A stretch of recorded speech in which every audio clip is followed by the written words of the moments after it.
and welcome to Globewatch with me, Charles Ebune, Ed, today from the Gabonese capital, Libreville. I'm precisely in front of the Ministry of Forests. The last climate change conference, which took place in Madrid, Spain, called for a global action and action time to tackle climate change. According to the Secretary General of the United Nations, one of the greatest challenges facing our world today is the climate change discourse, which of course is part of the Sustainable Development Goals to be achieved by 2030 in investing in environmental sustainability. Just how accurate and adequate are today's global environment policies and local initiatives in mitigating climate change? My guest today on Globewatch is Gabon's Minister for the Environment, Climate Change and Sustainable Development.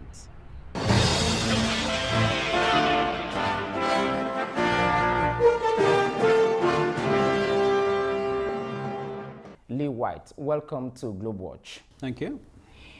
At the last United Nations Climate Change Conference in Madrid, the Vice President of the European Commission, Frans Timmermans, said, and I quote, "Mother Earth is telling us that she is not doing fine." How do you interpret that at the level of Gabon? The planet is sick. Gabon and Cameroon, to a certain extent, has been one of the most stable places on the planet in terms of climate change, all through the Pleistocene era for the last 3 million years. That's why our forests are so rich. We have what they call refuge forests. Forests, usually mountain forests in Central Africa, play the role of refuges when there's climate change, because the warm air goes up and it rains. When the mountain is there, it never changes. The warm air goes up and it rains. But what's going to happen in Africa over the next 30 to 50 years, if we don't make changes, if we don't actually come to an agreement on climate change negotiations, is we're going to lose half of the rainfall in the Sahel, northern Cameroon into Nigeria, Niger, and so on. If we keep cutting down the rainforest of eastern DRC, currently the deforestation rate is 2%, we lose the rainfall in the Ethiopian highlands. So you have 125 million Ethiopians without enough water to grow their crops. You have 200 million Nigerians without enough water to grow their crops. We lose the source of the Nile, and so it impacts all the way to Egypt. And Africa, the African continent, is going to go into crisis. Action is needed and we need new negotiations to produce an agreement, but I think that this was already agreed in Paris in 2016. So what actually is needed? Paris was historic. Stabilizing the global environment discourse. Paris was historic because everybody agreed. But what they agreed to was 30% of what we need to do, not 100%.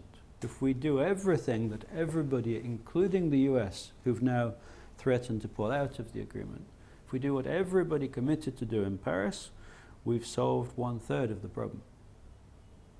We're still going to a planet that is 3 to 4 degrees warmer, and that's the average around the planet, including over the seas.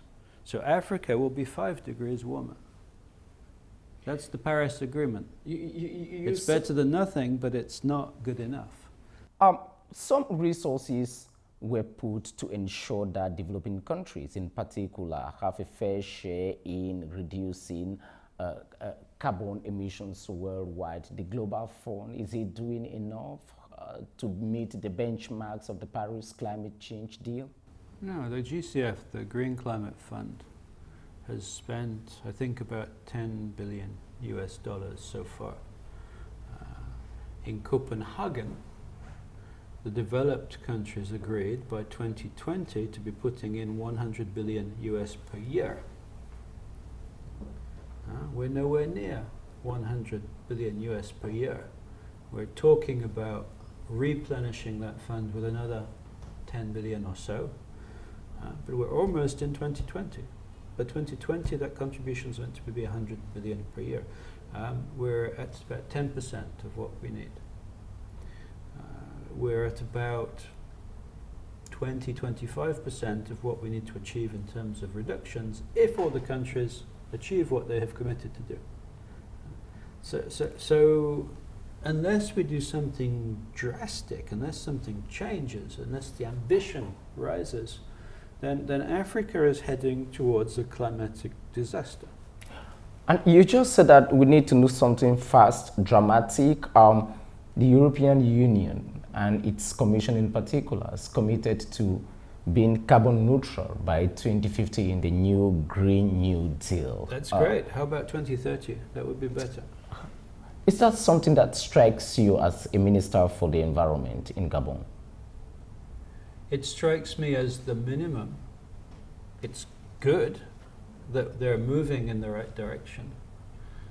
But EU is a lot of countries, all with different profiles and different ambitions. And so the EU position is not an ambitious position, it's as ambitious as possible with this collection of countries. Some EU countries are committing to go a bit further, a bit quicker. So the EU commitment is the minimum across the EU. Some countries will go faster. That's what we need to encourage. We need to go faster. We need to accelerate our action against climate change, not just in the EU. If it's just the EU that does it, it's not going to work. We need the US, we need India, we need Brazil, we need China, we need the developing world to engage, and we need all of these developed countries that in some ways they've spent their carbon allowance. They need to be helping the developing nations to move forward much more quickly through this carbon cycle so that we can stabilize our planet by 2050 is too far. Now let's narrow the debate to Gabon. Few months ago, the Norwegians agreed to put to the disposal of the Gabonese roughly $150 million in fighting climate change. How did Gabon welcome such a news? It is. The deal that we did with Norway was for them to buy our reductions in carbon emissions from the forest. So it's a results-based payment to encourage us to do more. It's very encouraging. It's the first time any African country has done a national deal to reduce carbon emissions and be paid for it. It's very encouraging. If my memory is correct, it seems as if they did the same thing with Liberia for a 6-year period, although yours is for a decade. Is that correct? Ours is a decade. Yes. I didn't think Liberia was a national thing, but if that's true, then we're the second. Okay.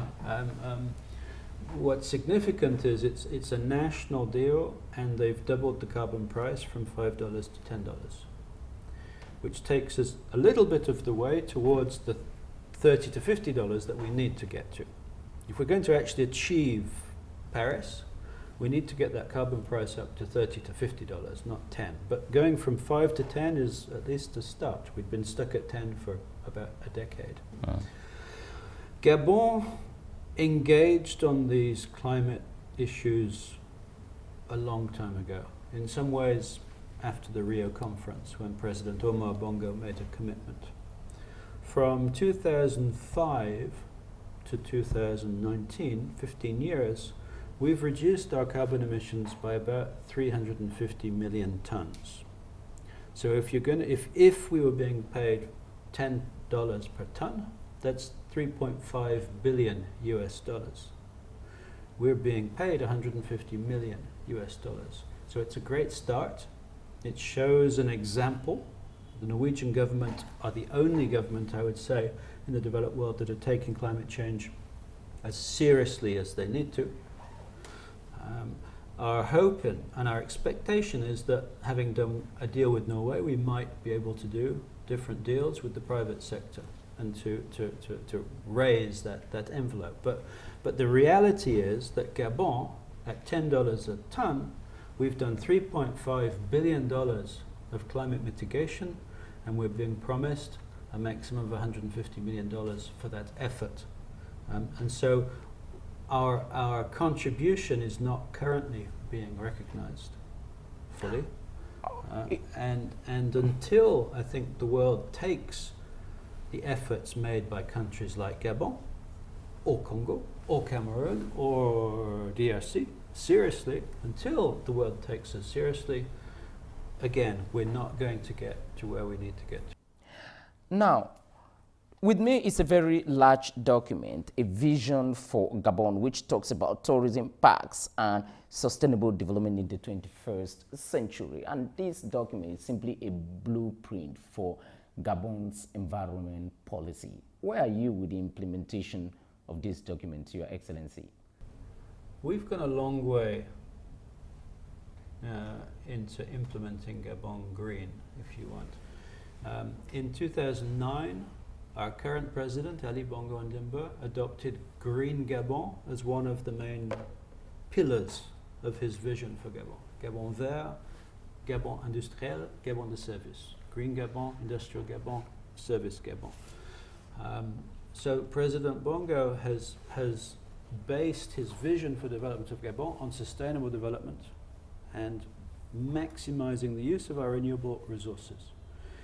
That includes sustainable forestry. It included banning the export of raw timber so that we can actually process our timber in Gabon and make 10 times more money off it and create 10 times more jobs. Cutting less timber that we used to export to China and Europe and the US. It includes the ecotourism, so parks. Gabon is now 21% protected on land, 28% of our ocean is protected. On land, we're starting now to develop ecotourism. We're starting to have international investors coming in. Our National Parks Agency is managing 8 lodges in different parks. We have habituated gorillas, like in Rwanda, so you can go and visit gorillas. We have surfing hippos, we have elephants on the beach, we have beautiful waterfalls and forests. In the ocean, 28% protected. Our vision is partly tourism, but mostly it's about sustainable fishing. And so by protecting the breeding grounds of the fish, we can fish more fish sustainably than we were fishing before when we were fishing badly. So every step of the way, we're looking at Green Gabon as a sustainable economy, a sustainable investment in the future of Gabon. Well, I understand that maybe one of the stakes in such a policy is to reduce the huge dependence on oil and then diversify the economy. But let me just read you a quotation of the oil economy is dead. I'm coming. Let me just read you a quotation by late President. The Garden of Eden is alive and well in Gabon, protected forever by our natural park system. We welcome the world to share these natural treasures sustainably. This is a country with roughly 23 million hectares of the forest. Just how far have you been implementing this for sustainable development? The forest is about 20% of our GDP. It's the biggest single employer other than the government. We've tripled our forest economy in the last 10 years. We've doubled, maybe now tripled, the number of jobs created from the forestry industry by moving towards third degree transformation. The tourism is just starting to take off, so it's still early days, but we think that over the next 10 years we can get tourism up to about 10% of GDP. And then if you look at what we call the ecosystem services. You look at the water flowing out of the national parks that's feeding the dams, that feed the hydroelectric turbines that are providing water for agriculture. Those ecosystem services are the foundation for the agricultural development that we have initiated, that has created about 15,000 jobs over the last 5 years. We have I'm not quite sure how many it is now, but we have 5 or 6 concessions of RSPO certified oil palm that's being grown sustainably in areas that previously had low carbon stocks and low biodiversity. So the green economy, the sustainable economy, or the renewable economy, is gradually moving up. And when you look at how Central African countries reacted to the oil crash, Gabon did better than many countries because we're starting to bring agriculture up.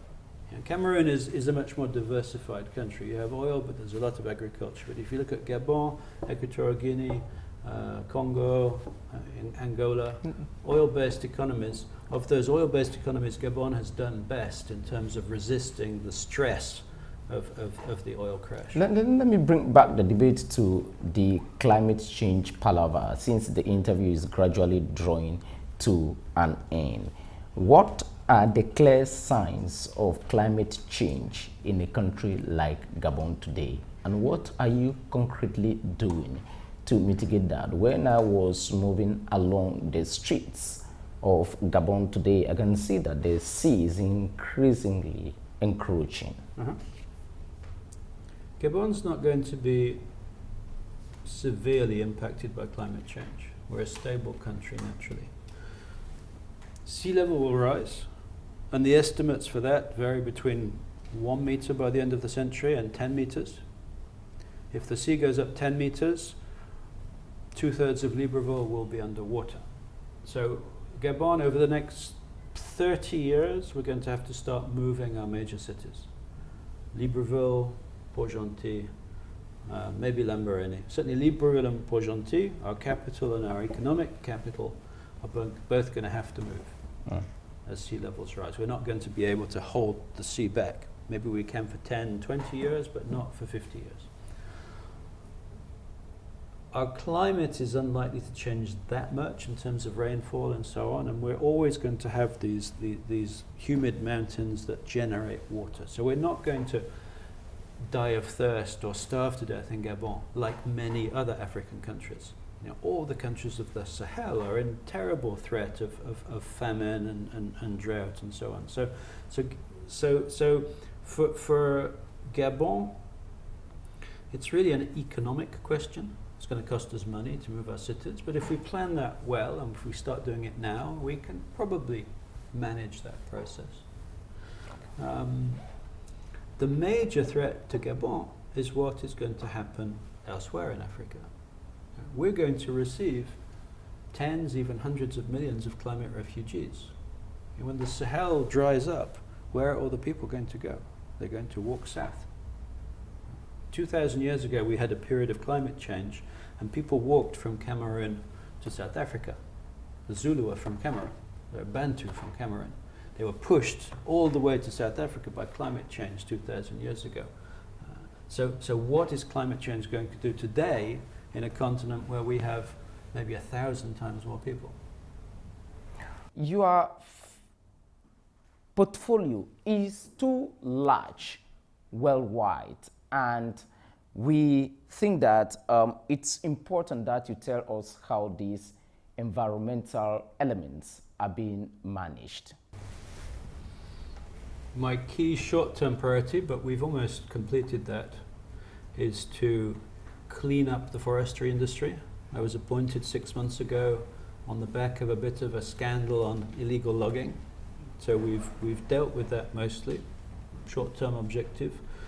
Medium-term objective is to add a zero to the forest economy, to go from $500 million US per year to $5 billion US a year. That's a 5 or 6 year objective. It involves putting in plantation forestry to complement our natural forests and doing more transformation. And then the big picture, the longer term objectives, I'm the Minister of the Seas, I'm the Minister of Climate Change, and I'm the Minister in charge of Sustainable Development Goals. And so it's my job to coordinate government action on climate change. If we don't deal with climate change, as we've discussed, Africa is going to go into crisis. It's my job to coordinate across government on sustainable development goals. And what, of course, explains what you are putting on. Exactly. As a signpost reminder to everybody that this must be achieved by 2030. Exactly. and the African Agenda 2063. The two go hand in hand. And my other big challenge is the ocean. The ocean has become the world's dustbin. There's more plastic in the ocean today than there is fish. We're destroying the fish stocks. The ocean's becoming an acid bath. So we have to, in the same way we have to deal with the climate change crisis, we have to deal with ocean pollution. And that also is a global issue that Gabon cannot do all on its own. So I have some short-term goals, and then I have these incredible challenges where I'm going to need a lot of help from the president. I'm going to need a lot of help from the African presidents, because if our voice is not heard loud and strong in these negotiations, whether it's about oceans, whether it's about climate, whether it's about biodiversity, then Africa is in big trouble. Finally, you just spoke a while ago about its scandal. How much are you protecting your natural environment today, be it animals like elephants? We have been struggling against poaching of ivory. Today, Gabon is 12% of the rainforest of Africa. We have over 50% of the African forest elephants. Part of the Congo Basin, which is the second largest in the world. We're 10% of the Congo Basin. We have 50% of the Congo Basin elephants. Because Gabon is the country that has best resisted poaching pressure. Gabon and Northern Congo together, the bloc, we have 85% of the elephants of Central Africa. And so the fight against poaching has been something the president has led, even from before he became president, when he was Minister of Defense. The rangers, the Eco Guard as we call them, are supported by the military. And we're having a gun battle on average about once a month with illegal ivory poachers, with illegal gold miners. And so it's almost a war. It's a war not just to preserve our natural resources, but to preserve the integrity of our country. And we look, for example, to Central African Republic, where 40 years ago that was a tropical paradise, and then poachers moved into northern CAR and they killed the rhinos and then the elephants and then the big game and then the small game. And 40 years on, the country is in severe difficulties. The poachers became bandits, they became robbers, they became rebels. If you lose control of your natural resources in Africa, we see it over and over again, you lose control of your country. And so the fight against poaching, we consider it as much more than just a fight to preserve wildlife. We see it as a fight to preserve the stability of our country. Well, and it is with that element to protect your country's stability by ensuring that ecological disasters are no longer part of the Gabonese society that will end this interview. The Gabonese Minister for Forests, Whyte, thank you very much indeed for being guest on Globewatch. Take care. You're welcome, sir.